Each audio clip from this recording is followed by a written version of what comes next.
Dimp Digital presents Idle Game Chat. Cool.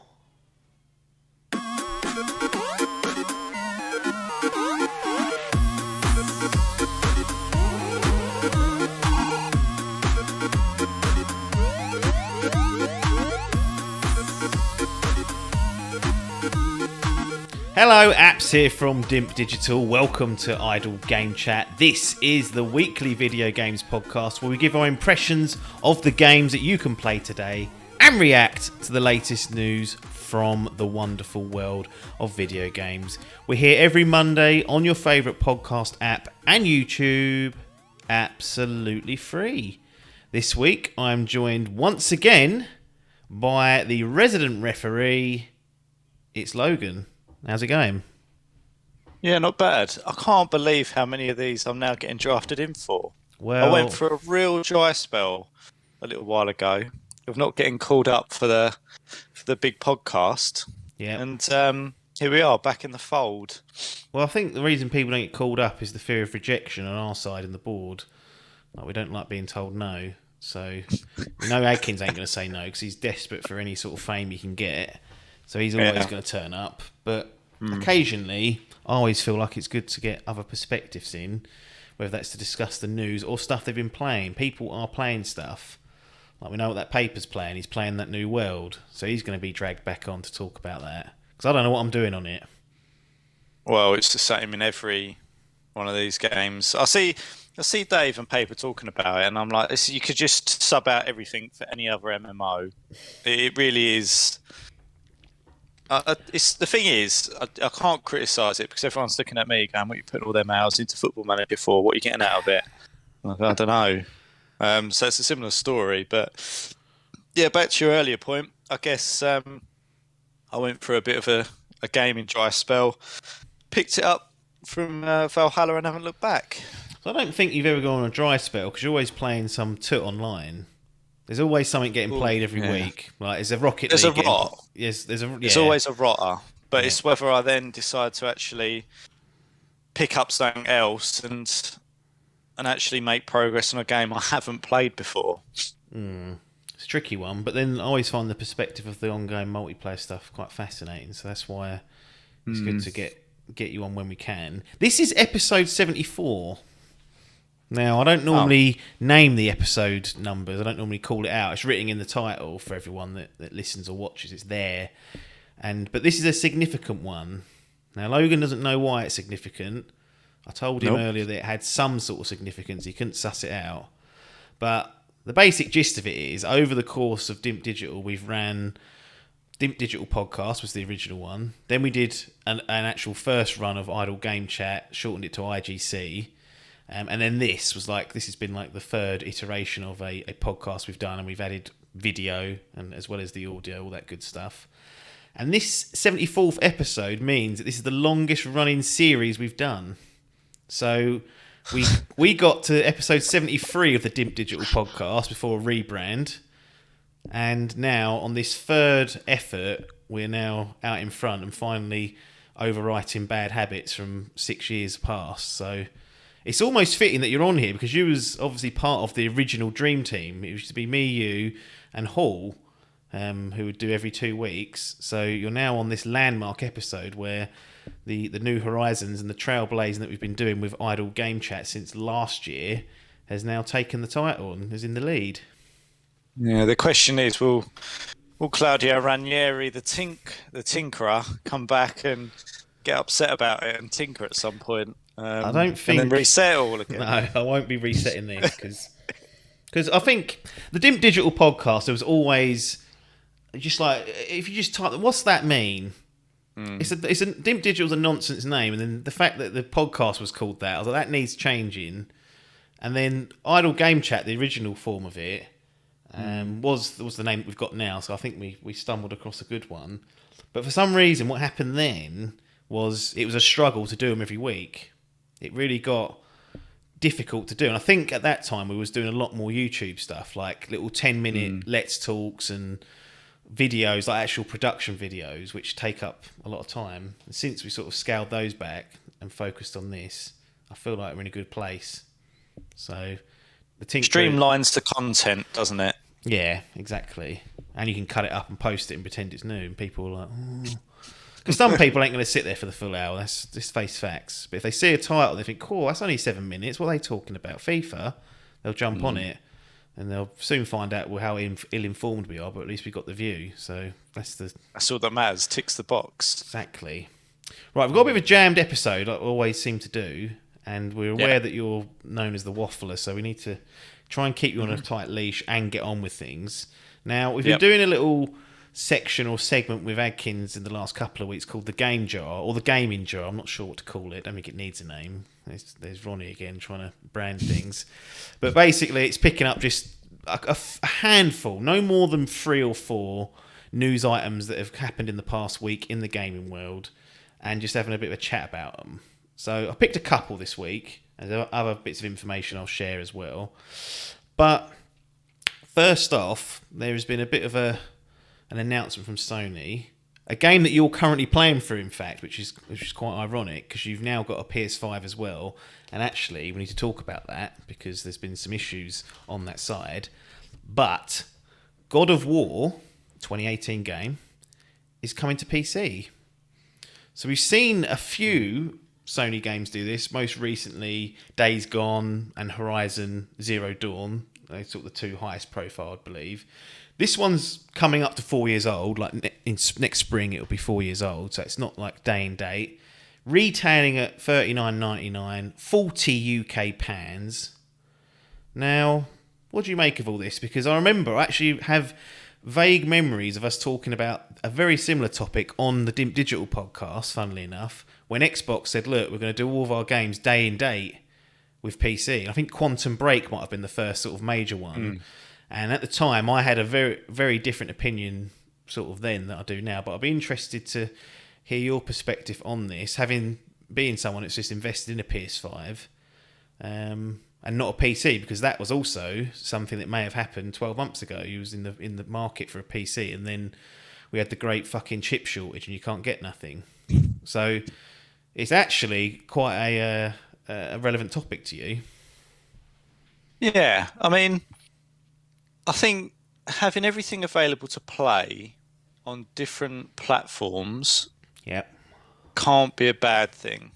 No. However, that being said, I saw this when I was scrolling through Twitter over the past few days, and there was someone that had tweeted saying, I'm so glad I spent $750 and 1,200 quid on a PC to then be able to play a game 4 years later. And it's kind of like, I can get why people might be annoyed or have their nose kind of put out of joint, I guess, because you can think, well, and part of the reason I guess why I got a PlayStation is because you think, well, I need it to play these exclusives. Yeah. So if the exclusives aren't that exclusive to that console anymore, it makes you wonder. And look, it makes sense. 4 years after, if you want to play it, you're going to need the console if you want to play it pretty soon. Yeah. But it's good to see that they're doing it. I think it would make the PC piece more accessible and appealing to me if I knew that I weren't blocked off, because if I do the PC, I kind of don't want to have to do the console. Yeah. And I still feel like money wise, and obviously the main issue actually was the chips that I couldn't really get, and the rarity was bunging up the price of the actual PC. It's just been a nightmare since the new stuff launched this time last year, pretty much. All the new Nvidia cards and then the CPUs. It's just been a fucking disaster, really.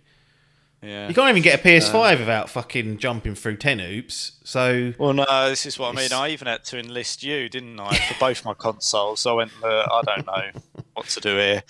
And literally within about half hour, but you'd pretty much come up trumps within 24 hours of the request coming through, being somewhere that I could get them available. But you do have to jump through hoops and know where to go and keep your eyes peeled for them. It's a symbol of where we are at the moment. It's obviously not just in chips for PCs. I think there's been a lot of delays for new build cars and various bits. But yeah, I mean, if I had a PC, I'd be pleased to see things coming on there.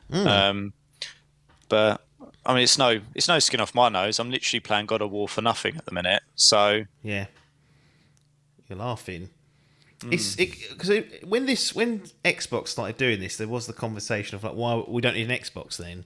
First thing, I think I probably have said that either jokingly or semi-seriously, and I feel like I held that viewpoint for a while, not really understanding or appreciating that when you actually look at the basics and you look at the comparative items, you can't compare a £450 PS5 to what would probably be in the excess of £1,000 for a PC.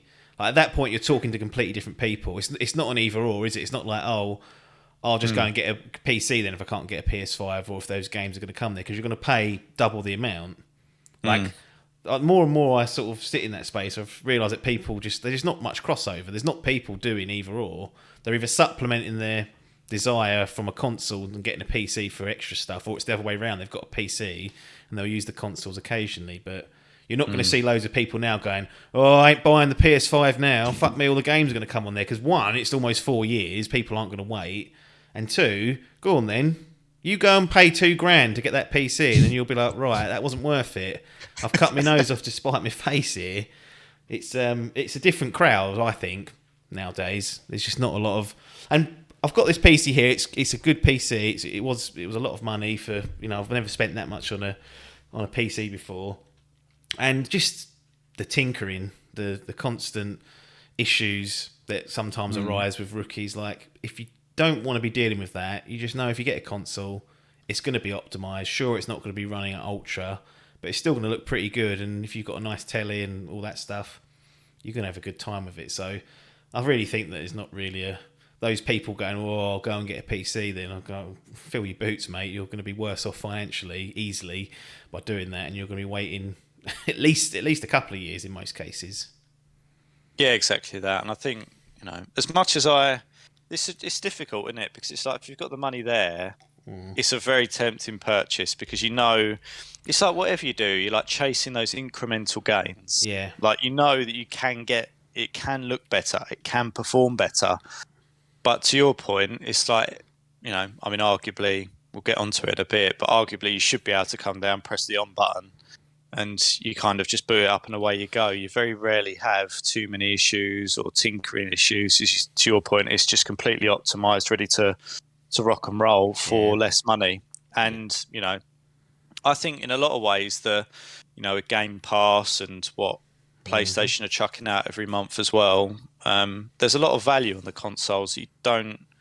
It used to be the point, didn't it? It's like, if you get a PC, generally games are going to be cheaper and more accessible. Yeah. So it's kind of a bit of a trade-off there. But I think in a lot of ways the consoles are getting that value as well now. It's like when we talked about GTA earlier, and I looked at it and I was like, well, San Andreas is coming out onto Game Pass. Yeah. It's like, in a lot of ways, it's like you can just sort of see what comes out on certain services they're offering and then make a choice about it. But yeah, I think it's good, from a competition perspective and from a pure gaming perspective, making it accessible to everyone, even if it's not, day one or within the first year. I think it's still a good thing to see these good games coming out, and people can obviously use those rigs to play what is an excellent looking game. Yeah.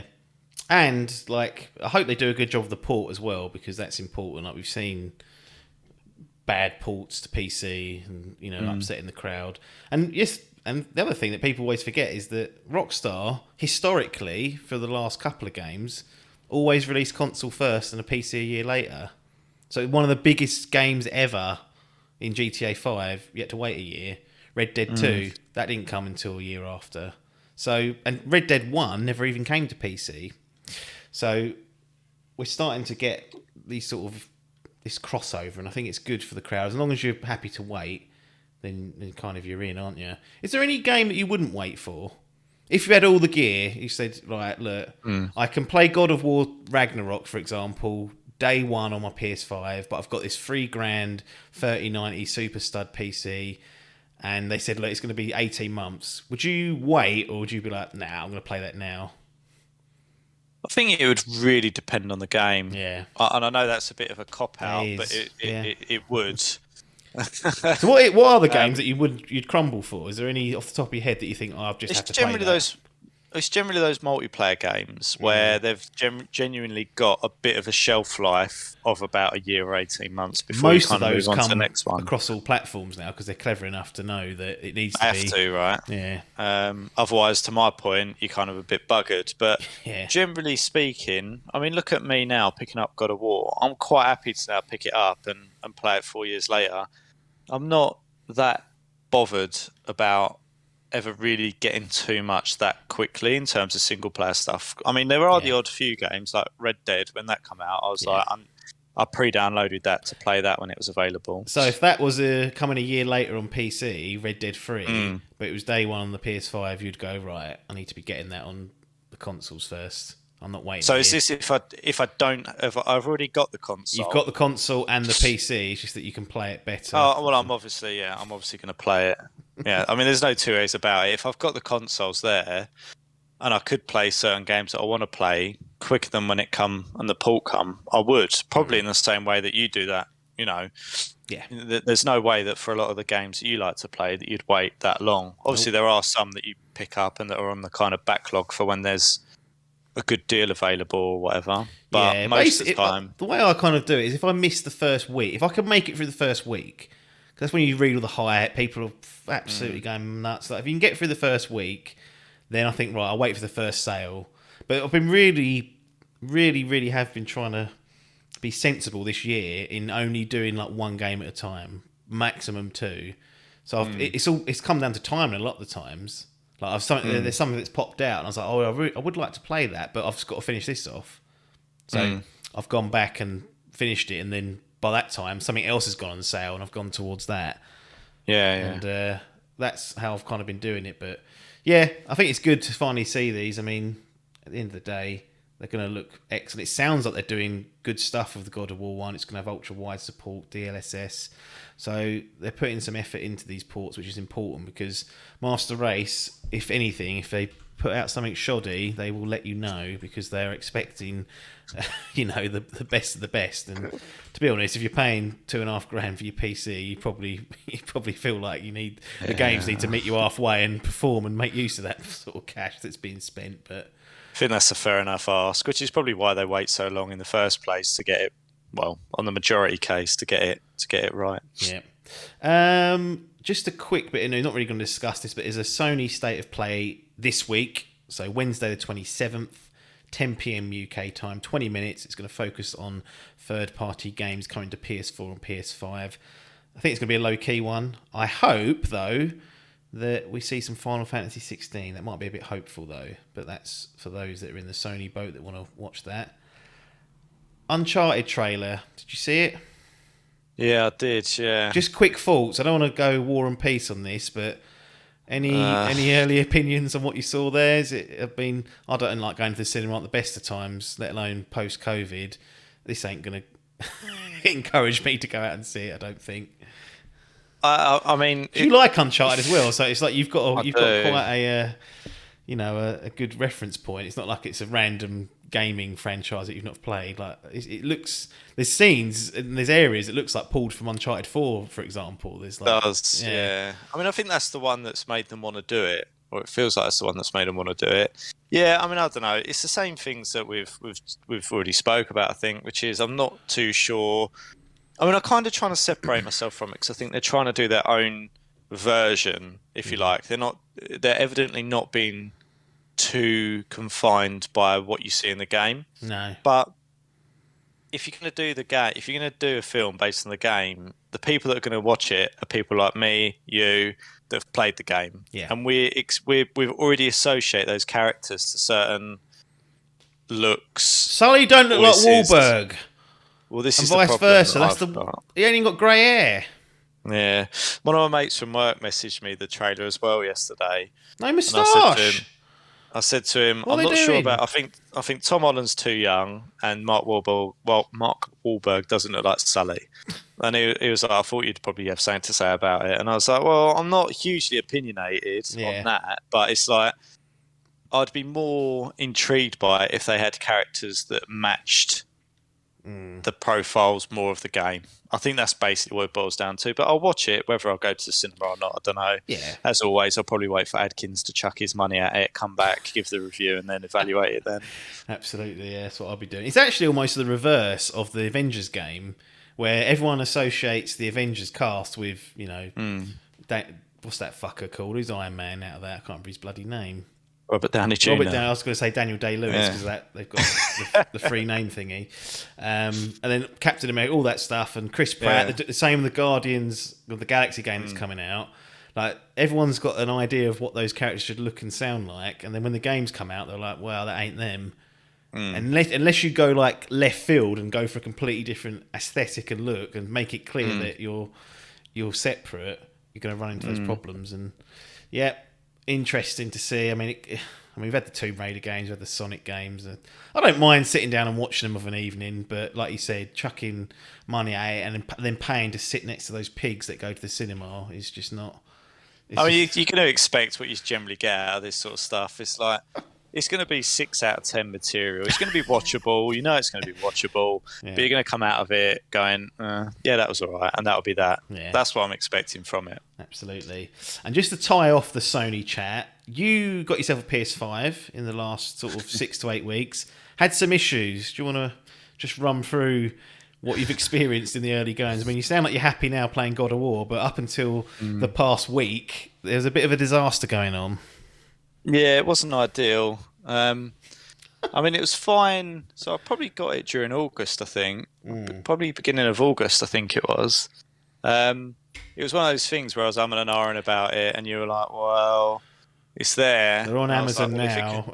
If I can swipe a button on Amazon, I will get it. And you were like, well, you can. So I did. I've missed out a few times before. And I must admit, I wasn't too disappointed by it. But I was like, if I do catch one, then I'll get it. So yeah, I got it. It come through. It's connected out downstairs. I was like, I've got the better TV now downstairs. I was like, I'm going to make use of it down here. Yeah, it was fine for the first couple of weeks. And I remember trying to turn it on one day, and I was like, why is this not turning on? Was it in rest mode or anything before? Was it just from like cold? Yeah, so it's from rest mode. Right. And it was literally... Well, it wasn't. It was, so it's at that, and then I'd press the button, and it'd flash up for about a second, and then just die again. And then I'd just do it again. It'd flash up, die again, and I was like, right, what's going on here?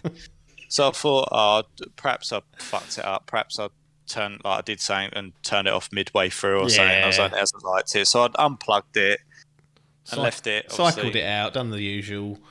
Yeah. And then it comes up again. And I'm like, right, okay. User error, I'll get on with it. User error, I'll get on with it. And then, and then I did it again, and it's still a bit about turning on, but then it did, and I was like, well, is this a problem or is this not? I was like, what's going on? Yeah, and then one day, I found myself power cycling in it to try and get it to turn it on, and I was like, something ain't right here. But after a couple of times, it would work. So I was like, I don't know if I've got a problem or not. And I'd Googled it, and it looks like there is a hardware issue and a software issue with this. So they recommended auto rest mode, turning that off, and a few other settings. So don't put it in rest mode almost. Like basically, turn it off properly, And there were certain games as well that triggered it, and all this sort of stuff. It was a bit sort of finicky, and I was trying to figure out whether it was something that might sort itself out with a software update, or whether it was actually a hardware issue. Yeah, and then I think at the beginning of September or during September, it literally got to the point where I couldn't even power cycle it on, and I was like, well, this is clearly a hardware issue I've got here. Like, this ain't working. So yeah, I was trying to get hold of Sony as well. By the way, it's the most ridiculous thing. Like, it makes you go through the internet on their site. Go through a load of hoops you got to jump through, and then it goes, call this number. So you call the number, and then no one answers. And you go, right, well, this is in core business hours. What are we doing? Wow. Not in America, sunshine. No. It's over here. Scottish, I it's think. UK based. Well, it's in UK based. Because Adkins was moaning, saying he's got coil wine. He had his sent back. I don't know if you remember that fucking facade. Made everyone listen to their bloody PS5s, and we were all going, "Oh, I've got cool wine." Sent it back. It was the same. He said he was talking to a lovely Scottish lass. So I didn't know whether you had the same experience. He wasn't Scottish. No, he was just English fella. Just an English fella. Can't be trusted then. But anyway, I ended up having to tweet him going, look, what's going on? Because every time I try and call, like first thing in the morning, no one's there. And they went, we don't open till 10:30. I was like, what call centre doesn't open till 10:30 in this world? I'll tell you what, when I worked in a call centre, that would have been a godsend, not working till 10:30. That's unbelievable, really. I've never heard of it. I've not. I've never. It's bizarre. So I was like, right, okay. So I called back, spoke to this bloke. He was like, yeah, send me all the details. And anyway, I've then got to find a fucking box to ship it off in. And it's like, I said to you, didn't I? Yeah. I was like, literally, if I'd have known a week ago, I had about 4 boxes that were suitable. I had a box as well, so there's boxes to be had 7 days earlier. So yeah, basically, I had to then wait until I managed to order something off Amazon that come in a box that was a suitable size, and I had some packaging and stuff and sent it off. But so yeah, a couple of weeks later, and it come back to me. I think it was last week. I got it back. Yeah. And obviously booted it up and downloaded God of War and got started. But Had no issues not since. ideal. No, it seems to be fine. Do you know if it's the same machine or they sent you a new one? Did they say what they'd done, whether they'd fiddled with it? It said repair. It said repair. repaired. But I haven't actually figured out a way to establish. I'd need to marry up the serial number, I think. Yeah. But yeah, it said repair, so I presume they've. But it seemed to be a power supply issue. It seems pretty common, actually. Right. And I said to the bloke on the phone, I said, like, I wasn't annoyed about it. I was just like, look, it is what it is. Can't do much about it. I just said out of curiosity, if you had many returns, and he said no. And I was like, you fucking liar. I thought, I bet you've had more than you're willing to let on. But yeah, it went all the way to Holland, got repaired and come back. There you go, and it's working fine. But see, I always find it interesting when people have to go through these dilemmas. I don't think I had to do the Red Ring of Death, but obviously that's the big famous one where fucking hundreds of thousands of people, maybe millions, I don't know now. They spent an absolute fortune fixing that issue. But at least there's a process in place. Like, it's difficult to interact with, but I'm glad it's working now. That's all I can say. That's yeah, I mean, it was all right, and they did have this kind of like update thing where you could check the status of what's going on. Yeah. But I literally sent it off, I think, on the 28th of September. Still, by the 7th of October, it hadn't confirmed it had been received, and I was like, right, where's this then?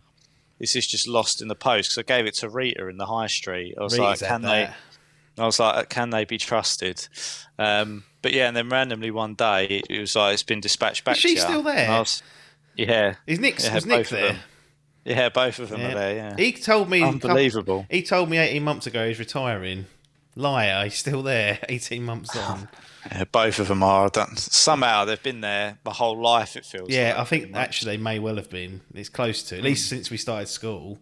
Yeah. Since the beginning of memory, I think it's the way that I'd put it. But yeah, it's all sorted and back. Pretty okay experience, I guess, other than the fact that I've got a saucer box. Yeah. But yeah, it's not ideal, is it? I would have been seething if that was my Xbox, where it's saying that I'd probably play every day for a period of time. Yeah. I was just lucky that I wasn't in any huge rush to play anything on there. But yeah, not ideal, but at least they fixed it for nothing. Exactly. That's all you can ask for, really, when something goes wrong, unfortunately. Touch wood. This old PS5 down here stays okay. Final bit of news.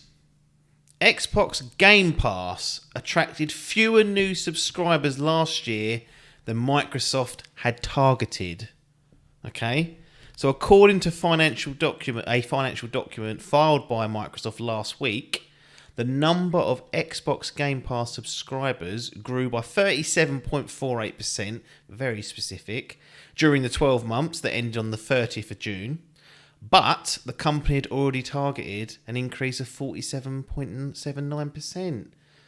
So Phil's lost a bit of bonus there. That's the other sort of side part, is that apparently his bonus is tied to these sort of targets, and this is the only gaming related target on like the Microsoft exec board. And for reference, Microsoft's previous fiscal year, which ended on the 30th of June 2020, subscribers grew 85.75%. So from 2019 to 2020, a huge uptake in Game Pass, and they'd set a goal of 71%. Anyway, that's all just sort of backstory. That's just interesting inside of baseball for people.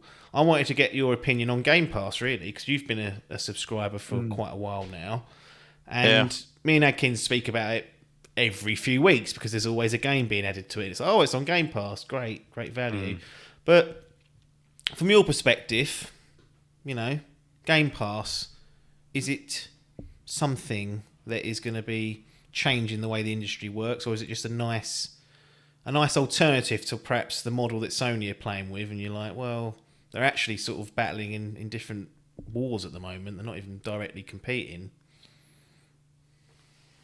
I mean, from a personal perspective, I think it's great value. I mean, you've got all these games at your fingertips. You could just download and play at any point. Or stream. A lot of it you can stream to that fucking iPad you're on now if you want. I don't want to be doing that. No, you don't. But it's not the ideal way. But again, like if you've got any device, you can stream a lot of the games to that. It's just crazy. I mean, yeah, I've thought it's at first when they released it, I was a bit like, why would I be touching this necessarily? And I was like, at the start of it, I thought it's going to depend what goes onto it. And I think you've got to say that generally, like, I played Gears of War 5 on it. I've played Outriders on it. Yep. Played Forza on it. Left 4 Dead, which I picked up. I've started playing that. Back 4 Blood. That's gone. Yeah, sorry. Yeah. Well, it is Left 4 Dead 3, but yeah, Back 4 Blood. It is, yeah. It's Back 4 Blood's on it. Like, there is some very good games on there. And I think it's easy to take it for granted. Yeah, you think, if you say I'm paying X amount for it for a month, say, it's as a subscription service goes, it's excellent value for money. It has to be said. I mean, most of the time, like you and I pick it up at pounds and things for a period of time and top up the membership. So literally for a few quid, you can play 50, 60 quid's worth of game. Easy. But even if you're paying, I think Ultimate is £11 a month. Yeah. So even if you're paying for it at top whack, and you played one game a month, like one release a month, you are easily 5 times better off than you would be if you just bought the games. Yeah. And that's crazy. Like, that is crazy. But that being said, it's interesting to hear you talk through because they're talking through, they're not targeting, by the sounds of it, a number of subscribers and resubscribers. No. They're just increases, growth. It's very Silicon Valley. Like, you see the tech companies, all they're interested in is year-on-year growth. Like growth. And that is interesting. I was wondering whether you'd pick that out, but obviously, being a city man, you've run the numbers in your head and figured out that what they're after, and it's continuous growth. That's what they want to get to. I mean, obviously, I'm sure someone somewhere has a number that says we hit this and we're golden in terms of finances because they've been pouring a lot of money into this. But yeah, I think there's one reason why they've not hit that.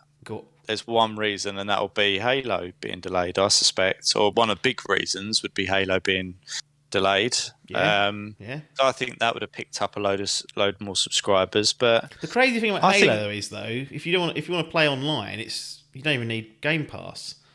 Yeah, I still think people would. They would, yeah. Like without a doubt.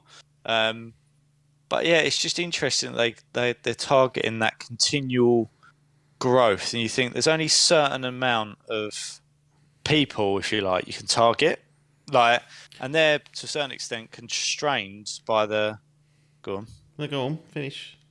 I was going to say they're to a certain extent constrained by the amount of consoles that have been available as well. So, and something else? No, I was going to say that's yes, they are. But as I mentioned earlier, with this streaming malarkey, in theory, if they make this palatable to mobile audiences or people outside of it, you can play it on PC. PC's now on Game Pass as well. Game Pass, sorry, is on PC. So that's another market there. But someone with a mobile phone or a tablet can be a Game Pass subscriber if they want to. And the real talk is a lot of the next phase is, right, let's get these smart tellies to have an app. The Game Pass app is on there, and then at that stage it's every household. Yeah. So it's a Hail Mary, isn't it? It's a huge undertaking to make that pull off, but if you think about it, really, they are constrained in our little bubble because we love to play on-premises hardware because I feel objectively it's the best way to play a game is that it's running off something in front of you. But there's people out there that don't really give a toss. And not everyone's that bothered about the frame rate. No, they might be tempted if they've got a good enough internet connection to go, right, what's this Samsung telly offering? Oh, Game Pass. Fuck me, Halo's on there, Jeff. Let's play that. And you literally, they won't know how they get it. Press the button and it fucking goes. Nothing. Yeah. So it's clever. It is, yeah. It is clever. I just see it feels a bit harsh in light of the market conditions. I suspect they had such a huge uptick in people over the last year because of lockdowns and things like that around the world. People have got more time and money to be putting into things like gaming that they otherwise wouldn't have. But true, the scarcity of consoles and the delays on some of the games won't have helped. So it's a difficult one for them, but still pretty good. I mean, I still think it's pretty good value. Obviously they've got all the EA games in there as well now, and the Ultimate, and it's just. If you wanted to, you could play. I think it'll let you 10 hours of Battlefield without spending a penny to start with, because it'll come part of EA Access or and FIFA. Like I know Adkins, just rather than buy it this year, he's been playing that. So when if he does less than 10 hours, he'll walk away and be happy. But that's sort of my next point. Has it changed your spending habits at all? Like, have you thought, oh yeah, I won't be buying that because I think it will come to Game Pass, or obviously if it is on there already, there's no need to buy it. Like, are you spending less year on year potentially on software on the Xbox because Game Pass has got a gluttony of content? So really, if you're really like, well, I don't mind what I play, well then you don't need to do anything else because you've got endless content there. But also, it's like, well, it feels like I feel like I'm being cheated if I have to buy games on this platform because I'm paying this subscription fee already. I mean, it's definitely changed my spending habits because I don't have to buy anywhere near as many games. I mean, using Outriders as an example, we would have probably, I don't know, that's a difficult one because I'm not sure we would have played it if it hadn't been on Game Pass. We wouldn't have. But then the counter of that, and I don't want to get too far down this rabbit hole, is that it's like time valuation as well. Just playing things for the sake of it. But aside, like spending habits, again, we may have bought that. There was a chance we would have purchased that, but the decision was taken out of our hands, wasn't it? And it was like, okay, well, didn't need to. It's new. Let's do it. Same with Back for Blood. You probably would have bought that. Yeah. And this is the difference. I mean, games are not. They used to be 40 quid, and they ain't anymore. They're about 60 quid generally, 55 to 60. 70 quid Jim Ryan wants off you on Sony. Well, this is the trouble, right? And I think at those sort of price points, it can still, in my mind, at least, I go, whoa, is this going to be worth that sort of layout? And that the thing that I like about Game Pass is that I don't even have to worry. No. I just go, if I don't like it, it's no skin off my nose, I just delete it. Like, there's no love lost. And that's partly why I've picked up God of War and some of these other games. I mean, because... So how have you got God of War? How have you got hold of it? It's on... When you go on to it's on that PlayStation Plus now, collection. Yeah, it's on there. So they've got some great games on there. And I was like, this is ridiculous. You've just chucked these on here for nothing. Like... So I was like, there's Crash Bandicoot, there's this, there was Resident Evil 7, I think. Yeah. Like, loads of games on there. I thought, I can't believe this. Yeah. Nearly replayed Uncharted 4 as well. It was a toss-up between that or God of War. Yeah. I was like, well, I should really play this God of War. I think, and I just thought to myself, imagine if PlayStation had the same thing. Well, that was going to be my next question. Should they be doing it? How good would that be? It's difficult to say, isn't it? I mean, there's a counter argument to that, which is generally you would have to argue that PlayStation's IPs have been better than Xbox's. It's not even a question. Like, look at the Xbox One and the PS4. It was a battering. So there's a line of argument you could take, which is Xbox have kind of done this to get more money in the door for some flagging titles. Or maybe that's not fair. I mean, it's just a different approach, isn't it? Yeah, it's like we've got is. what we think are some good games here. Do we think they're necessarily going to sell that well? I mean, it's going to sound negative, but what I mean is, are they going to do what we want on their own, or can we just bung them all on here? Like using Gears 5 as an example, that was all right. Yeah. I mean, no one'd say that was, groundbreaking. Well, as good as one of the first three. It was okay. It looked beautiful. Like, it was an absolute showcase of that console. So they've got an approach where they're making good games and putting them on this service where they get a guaranteed subscription amount every month and take the title on that. Whereas PlayStation, it feels like, are churning out better games from their studios, and they're sitting there going, well, you want to play our good games, you buy a console, you play them on here, you pay your money. Yeah. And, if you want to play them, that's the way you've got to go. And it'd be difficult to say on the balance who's done better, right? I think that's always difficult, but it'd be interesting to see the headline figures financially. Well, the rumour is that, it's not a rumour. Sony compared to Microsoft are like a little bug in terms of like financial spending power. You think how much money Microsoft has, which is the Xbox. Like, they can afford to chuck money at the door and hope one day they get a foothold and it starts to make money. Sony are obviously in a bit of a tricky situation in whereby people's perceptions changing. They're like, well, why aren't you doing it? And Jim's like, I can't fucking afford it, for one. They've chucked $3 billion at it. We can't do that. And we need a return investment immediately when we ship these games. They're taking us 5 years to do it. They're costing $200 million a pop. And feels goes up to the boards and goes, can I have another few billion? They're like, yeah, all right. He's like, yeah, fucking put that on there day one. Thank EA Access, have that. Yeah. And they can take the loss, is what I'm saying. They can continue to do this for, X amount of years, and really, in the grand scheme of Microsoft, it's not going to hurt them. Like, they're not going to feel this. They'll be like, oh, that's a fun thing. Like, the one thing I am wary of is that one day but over time, they slowly just completely like push Sony into such a tight corner that they just like squash them. Because they could just put so much. They could just buy all these studios, put so much money into it, and then you lose this like, a provider of great games and competition, and they haven't got to directly compete. I don't think that's what they're trying to do by any stretch of the imagination. But if someone high enough up in Microsoft just was sitting there having a wine one Friday, Alan's sitting there and he's like, Phil, and Phil's like, yeah. He goes, do you reckon we could get rid of Sony? And he's like, what do you mean? He's like, if I gave you 40 billion, could you like get rid of them just as a laugh? And Phil's like, well, I probably could. And Alan's like, do it. Yeah. I mean, I kind of feel like, it's always been a bit of an interesting battle between Microsoft and Sony. And it felt like in the past it was a little bit bitter. Yes. But it feels less bitter at the moment between them. And it's like, I think the fans are still bitter, but I think they're not punching each other. I'm not. Themselves.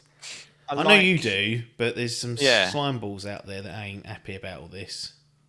Because I think there's competition is always healthy, or healthy competition is good. Is probably a better way of saying it. In terms of both want to produce something that provides good games. Yeah. Right. And I still think there's some work they could do between them to make cross-play better, more accessible, and streamlining that bit a little bit. But I think generally it's got a lot better of late. Cross-play is just generally an accepted thing on multiplayers now, which is excellent, and various things like that. But, I mean, Sony's ability at the moment to churn out excellent games is incredible, and you kind of feel like Microsoft at the same time have to have this game passing to keep them afloat.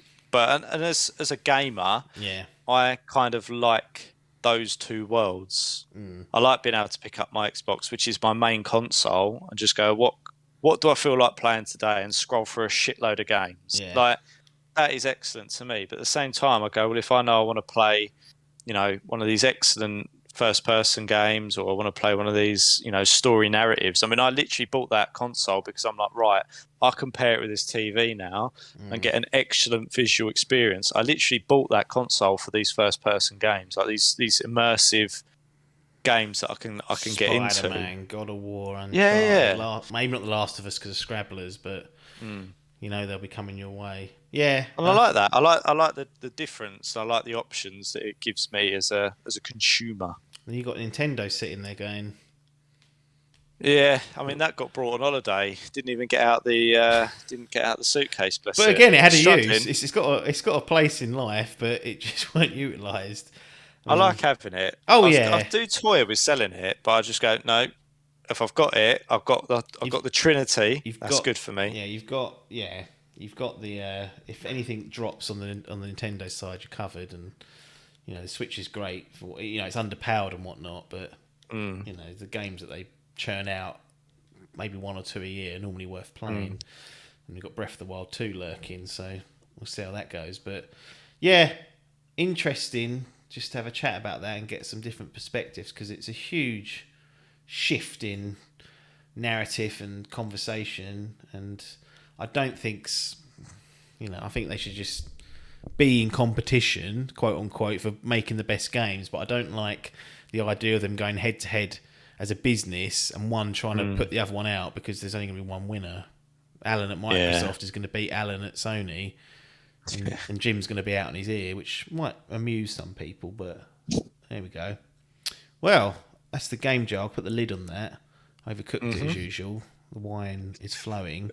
Let's talk about Assassin's Creed Valhalla, a favourite topic of yours. It feels like you're only ever wheeled on here to talk about this game because there's just content constantly. And we've even had this week a brand new free update go into Valhalla, which neither of us have had time to play, but it's the Assassin's Creed Valhalla Discovery Tour, which is a separate piece of business, so you don't play as Ivor there, and it's around, it's an education piece first and foremost, but you play it as in character. So I think you can control 3 to 4 characters. One's one of the kings. There's a monk that you can play as, and a sort of a common sort of Viking as well. So Vikings, the TV show, again put into Vikings the game, which is Valhalla. And there's no conflict. There's no fighting. You wander around. You sort of listen, and it educates you about that sort of time. So that's another free bit that's gone in. But we're here to talk about Siege of Paris, paid DLC, the final paid piece to this season pass that was wheeled out in year 1 for Assassin's Creed Valhalla. And we had Wrath of the Druids earlier in the year that we were not that fond of. What's the high-level thoughts of Siege of Paris? Because this is supposed to round out year 1 of Valhalla in terms of like Eivor's story. I would say I'm surprised we've still got questions about very obvious things that we don't know the answers to. And we'll save that until we finally get those fucking answers, probably next year. But in general, this felt like a bit of a step up. Yeah. I mean, I was more invested in this one than the Irish piece. No silly cult to hunt down.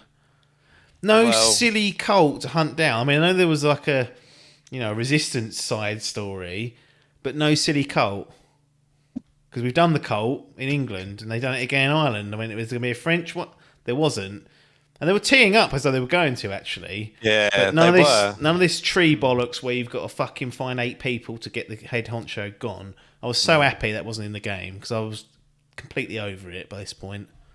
Yeah, same. To your point, I was like, where are we going with this? I was expecting it, because they were talking about, was this the one with the Bellas Day or something like that. Was that, or was that it all overlaps now? And this is the problem when you try and look back on it. You go, well, it's all a blur. Yeah. But they were talking about it, and I was like, right, you're going to be sending me on a goose chase to kill a load of people again. I was thinking, there's only so much this rinse and repeat can do. I mean, this is the difficulty with going to these different regions, is that you can't just pick up what you did in one. Oh, not that. I thought. No, well, I mean, the accents were alright. It always makes me wonder in this, because when I look at it, I'm like, and I do the same thing when I'm watching films, right? How does everyone know how to speak English? How does this happen? Because in Ireland, they don't speak. They back then they didn't speak English. No. Like, it wasn't like a world language back then. No. So this came up, and I could be getting it completely wrong. This came up in Assassin's Creed Unity, I think, and there was basically people saying, why are the French people A, speaking in English, and B, they don't have... I don't know if they had French accents or not. I can't remember which way around. Anyway, it doesn't matter. The whole point is that Ubisoft basically said, look, you're in a simulation.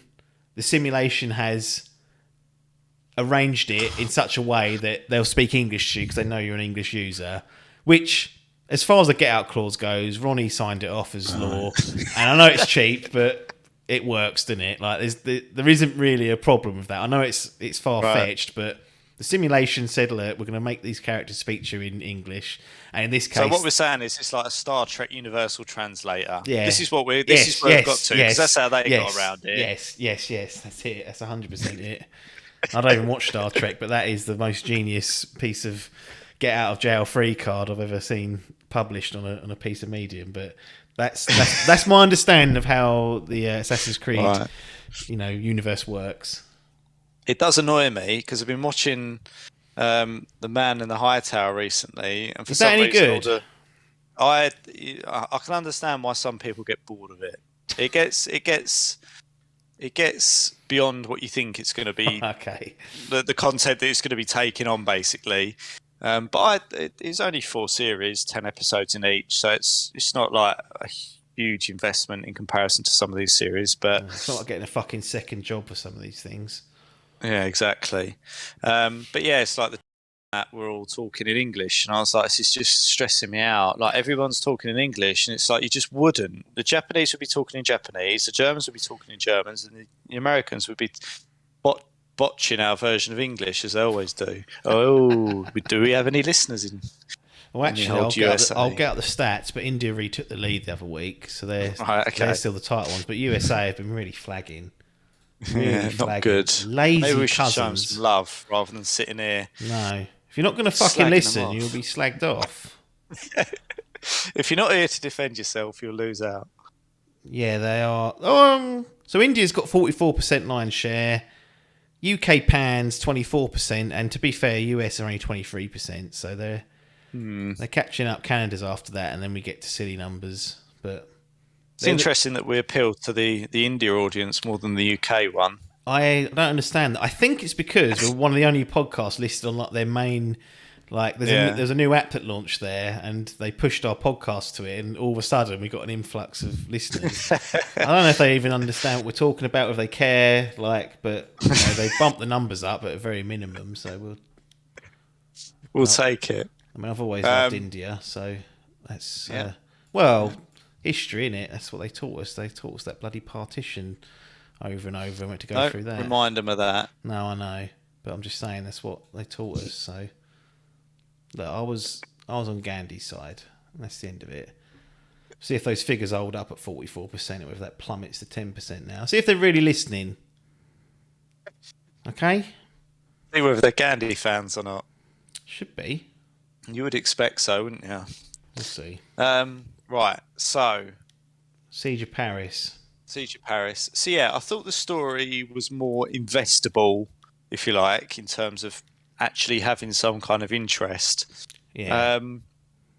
I thought the characters were built out better. Although the one discrepancy I would have is where randomly, like from the first moment you meet the Queen, she's like, "You're a good guy. And he's like, I'm not. Like, No. you got this wrong. But she's like, you are. And she wouldn't just let it go. And then they become friends after they met each other, like That was a bit best friends forced. after they met each other like 3 times. And I was Yeah. like, this is all going very quick. I was expecting him to bed her by the 4th meeting, I think. So that was a bit weird, the lack of build-up with the relationship with the Queen. But I found myself intrigued into the mental state of Charles the Fat. I thought he was Big Charles. Big Charles. I thought he was quite an interesting one. And I was Cabbage thinking head, some maybe, people call him. well, Steve Bruce. Poor old Brucey. Brucey bonus. Not even him, different Bruce. So he can't even have that. This wine's taking its toll. The fans out in India are now confused at why Steve Bruce is getting called out and what he's got to do with it. Oh well. But yeah, so I think I found the characters were better. I liked old Count Odo, who reminds me for some reason of a Star Wars character rather than a character in a Viking story. But yeah, I liked the story. I thought that Siegfried was good. So yeah, I don't like talking about the story too much on these things. But yeah, I thought that was better. Yeah, I felt like that was a step up. Like as you said, the characters felt a bit more fleshed out. I liked that they sort of pulled you in different directions of like giving people's perspectives, and then like you sort of getting a chance to say like, right, who do I trust out of this mob of untrustworthy fuckers? And yeah, and you obviously try and work towards resolving the situation, and you know, I found it interesting that you're sent there just to keep your clan safe eventually to start with. That's quite a defensive position. It's like, I'm only here to make sure you guys don't fucking come over and start causing hassle. But then as you get sucked into like the politics of France, you then have a bit of a wider perspective. So I did enjoy that. He still kept saying that throughout. Like there was still, I can't remember whether they were optional kind of arcs or story arcs. I think as we've talked about AC before, it all feels very inconsequential anyway in terms of what you say and where you position things. But all the time you're saying, I don't really care what you're doing or what you want to be doing. I'm just here to make sure you ain't going to come over the sea and upset Ravensthorpe, which is a fair enough position to take. He's like, I've done enough of this. I've done the whole of England and I've done Ireland. That is enough for me. Done Finland. He's done Norway. He's like, I ain't sorting this mess out over here. No. As usual, he does. He does, yeah. And you're torn between like, should I just keep my nose out of this for Ravensthorpe, or should I start getting snarled up and try and help these poor scrubs in the mud that are living in fucking abject poverty? So there is a bit of a. I felt like there was definitely a line you could straddle between. There's a very safe option here where I could just not really unhinge things and just keep Ravensthorpe safe. But if I felt a bit guilty and thought, right, these poor fucks need some help, you're risking an invasion, or if you put the wrong person in charge or whatever it might be. I quite enjoyed that. Whether it was superficial or not, we'll never know because we're not going to play it more than once. Like you have to go back, wouldn't you, and fucking redo it or watch it on YouTube. But there's people that have done that 100%. But there will obviously be people that have played it more than once. I think, what are you doing with your life? Well, they're filling the gaps that we haven't got, so maybe they should be on the podcast and not us. There's an argument for that. They won't insult their fucking biggest user base either with historical things.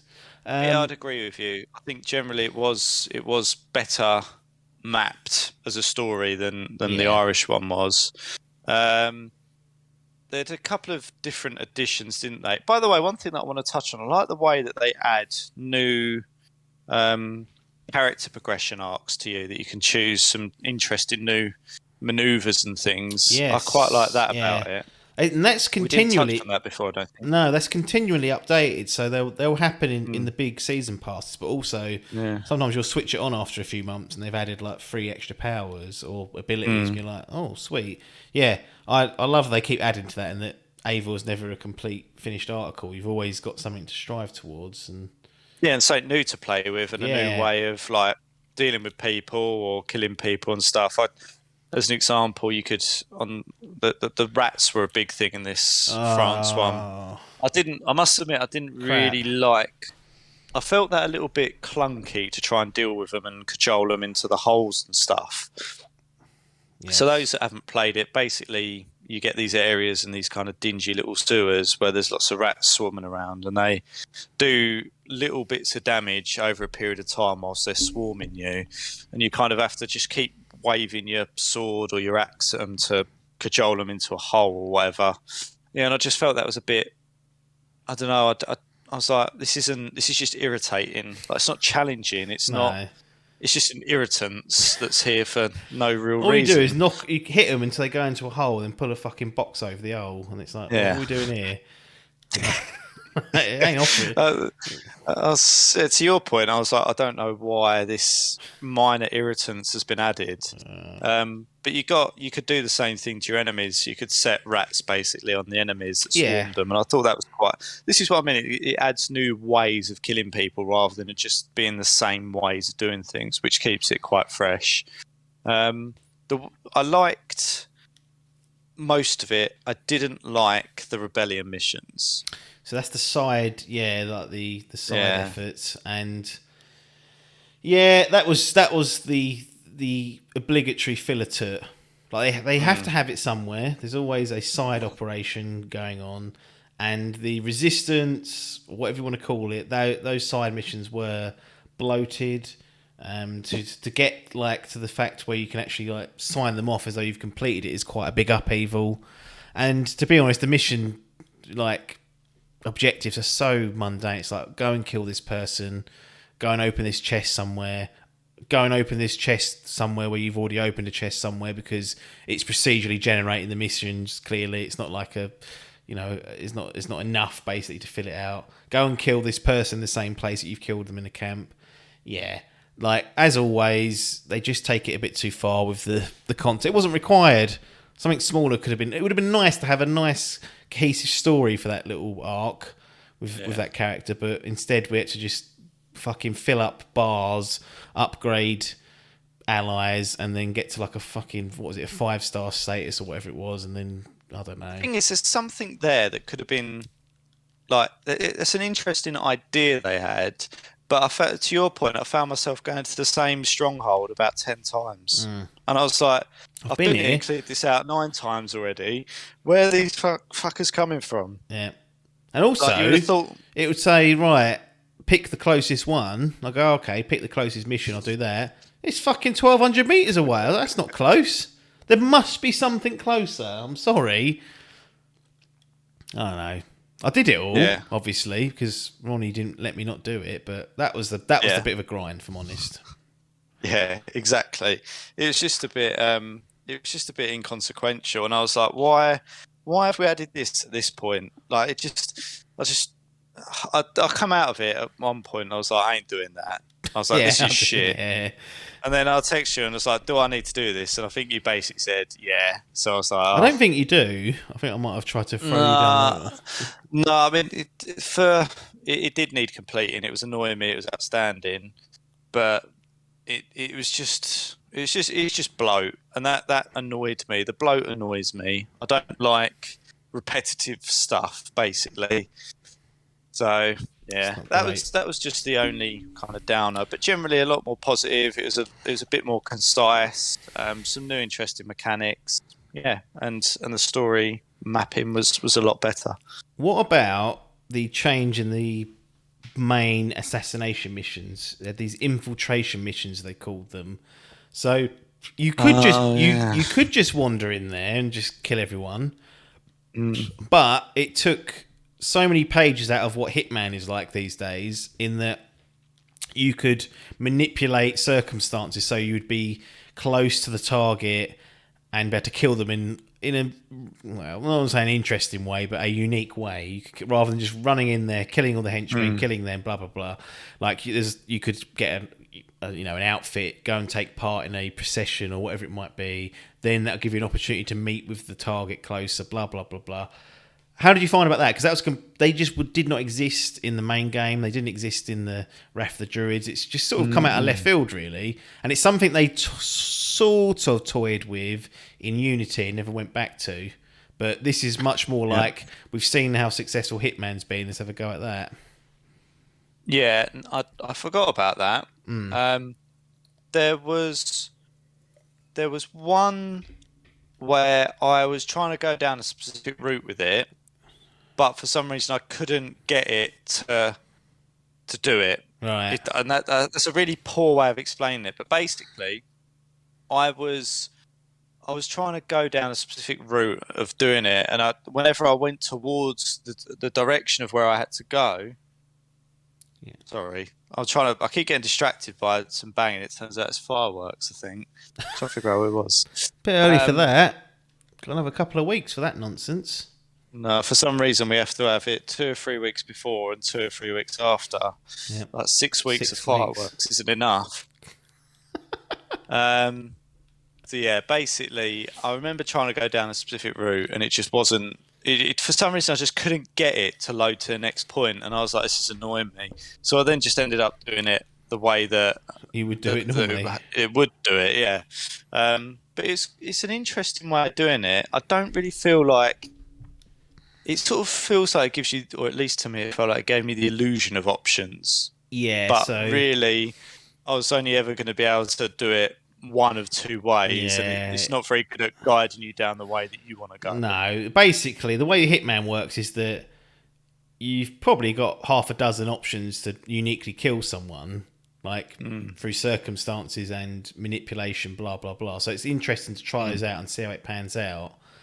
In this, it was like you can do what you normally do, or you can do it our one way that we've decided and do it that way, and that's kind of it. But better than what we've had previously potentially. But I don't know if they counteracted that by making like if you wanted just to go in there and kill them, whether they made that more difficult than usually because they wanted you to do this infiltration type thing. Because where I could, I tried to do the mission types and follow it. Yeah, it was okay. It's a nice option. I just think it could have been executed a little bit clearer. I think that's the only thing I would have asked for it. But yeah, it's like again, you just end up going down this goose chase realm of having to go and find this or go and look for that, go and meet this person, go and talk to that person. You find yourself just goose chasing when you just think, all I want to do really is go to that church, drop down on his head, slaughter the fucker, and then deal with the others. Yeah. But yeah, it's difficult again, when they're adding in and playing around with mechanics in DLC, you kind of think, well, can't be too annoyed about it, because I think I'd rather them give me something new to do as well as a new story, rather than just the existing stuff that I've done already and just some different characters. So yeah, again, I think in terms of value for money, it's pretty good, but yeah, there's just some bits, as always, that work better than others. Let's wrap up Siege of Paris then. Mm-hmm. What's your grading going to be? And just for reference, Wrath of the Druids got a flat 6. I gave Wrath of the Druids a 6.5, slightly less abusive. But where are you going to fit Siege of Paris in? Do you feel like you've pigeonholed yourself in here? Because it's clearly better, but how much better is it? Well, yeah, I mean, that's the decision. And I probably feel like it's probably a 7. It feels to me like 7's fair. The 6 is slightly harsh for Wrath of the Druids, but I feel it's also harsh but fair. I feel it was a step up, and I enjoyed playing it more, so it feels fair to give it that extra buff. I agree, because I'll give it a 7 as well, but then it feels like it probably deserved more because I gave it a 6.5 to start with Wrath of the Druids. It's more than a 0.5 step up, but it weren't a 7.5, so I've cost myself. That's why I find these scores interesting. So Siege of Paris earning itself a flat 7 across the board. If you can get hold of it, probably worth a playthrough if you enjoy Valhalla. If you're done with Valhalla, then don't spend money on DLC. I don't think that's a difficult conversation to have, but people still are like, oh, should I buy it? Like, do you still enjoy it? No. Don't. Walk away. Go to Game Pass. Do what you need to do. Yeah, exactly. Yeah, it is a significant time invest still. I mean, it's not a couple of hours and done. It's still a good 10-15 hours, I think, from memory. So there's content there, and that was me just scraping through what I would probably consider the bare minimum. There are other bits you can get and do in there. Fucking treasures and mysteries, all sorts of stuff there to be. Yeah, I ain't touching that. It's too much. I get exhausted by it, and then you got DLC coming out your arse, basically. Not what's required. So I'm afraid we're going to have to pause the episode there. We went on for almost another hour, so we have decided to split this particular conversation up into 2 parts, and you'll get the remainder of my chat with Mr. Logan next week. Nothing more for me to say here, though, other than thanks for your time, and ta-da.